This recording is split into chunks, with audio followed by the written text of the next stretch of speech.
গরুর পায়া দিয়ে টক বা খাট্টা এতটাই মজার, যদি একবার এইভাবে রান্না করেন তাহলে আপনি যতবারই গরুর পায়া রান্না করবেন ভাবছেন ততবারই কিন্তু এইভাবে রান্না করবেন। আমার বিশ্বাস অনেক দিন ধরে খুব ইচ্ছে করতেছে গরুর পায়ার এই টক বা খাট্টা খাওয়ার জন্য। আজকে রান্না করলাম আর রেসিপিটাও আমার বিয়াসদের জন্য শেয়ার করলাম। আশা করি সবার কাছে ভালো লাগবে। এখানে 4 টুকরা বড় সাইজের গরুর পায়া নিয়ে নিচ্ছি। আমি প্রথমে পায়াগুলো খুব ভালো করে ধুয়ে নিয়েছি। আপনারা ইচ্ছে করলে এই পায়াগুলো আরও ছোটো টুকরো করতে পারেন। তো সাথে দিয়ে দিচ্ছি হাফ কাপ পেঁয়াজ কুচি, হাফ কাপ থেকে কম পেঁয়াজ বাটা, রসুন বাটা দিয়ে দিচ্ছি 4 টেবিল চামচ পরিমাণ, আদা বাটা 5 টেবিল চামচ পরিমাণ। আমি রসুন বাটা পরে আরেকটা অ্যাড করব। দিয়ে দিচ্ছি জিরা বাটা 1.5 চা চামচ, লবণ স্বাদ মতো, লবণ প্রথমে কম দিতে হবে। হলুদ গুঁড়া দিয়ে দিচ্ছি 1.5 চা চামচ, ধনিয়া গুঁড়া 2 চা চামচ, গরম মশলার গুঁড়া 1 চা চামচ, লাল মরিচ গুঁড়া 2 চা চামচ। এই তো আমি আরেকটু রসুন বাটা অ্যাড করলাম। এখানে আছে লবঙ্গ, গোলমরিচ, কালো এলাচ, সবুজ এলাচ, দারুচিনি। দিয়ে দিচ্ছি পরিমাণ মতো পানি। পানি এমনভাবে দিতে হবে যাতে এই পানির মধ্যেই গরুর পায়াটা সিদ্ধ হয়। এরপর দিয়ে দিচ্ছি সয়াবিন তেল অল্প করে, আর একটু সরিষার তেল অ্যাড করলাম। এখন খুব ভালো করে এগুলো মিশিয়ে ঢাকনা দিয়ে চুলায় আমি বসিয়ে দিব। দিয়ে দিচ্ছি 4-5টা তেজপাতা। এখন চুলায় এটা বসিয়ে দিব ঢাকনা দিয়ে। হাই আছে টকবক করে ফুটে ওঠা পর্যন্ত রান্না করব।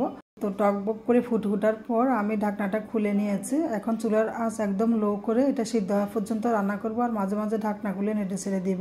দিক দিয়ে আমি রাতের জন্য মাছ রান্না করে নিচ্ছি।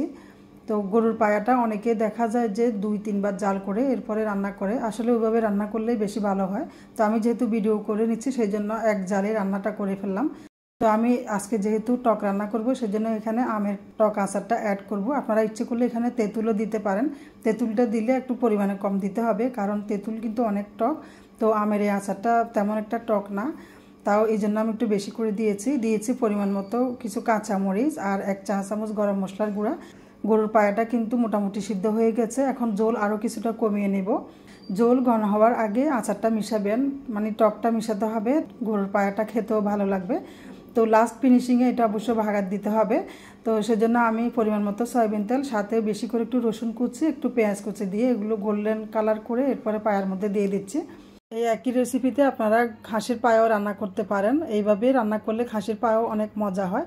তো আমি ছোটোবেলা থেকেই দেখে আসছি আমার মাকে সবসময় এইভাবে গরুর পায়াটা রান্না করতে, মানে লাস্টে ফিনিশিংটা দেওয়া হয় আর কি, এই বাগারটা দেওয়া হয়।